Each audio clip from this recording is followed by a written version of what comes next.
What's the meaning of airlock? Airlock. Airlock. Airlock. Airlock. Airlock.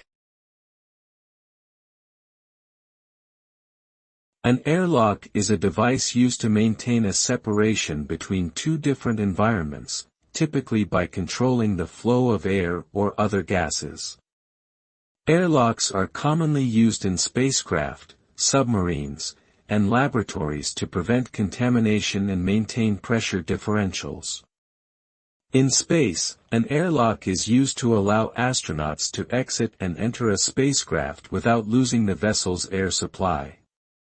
The function of an airlock is to keep one environment separate from the other, preventing any unwanted substances from contaminating the protected environment while also allowing controlled access between environments.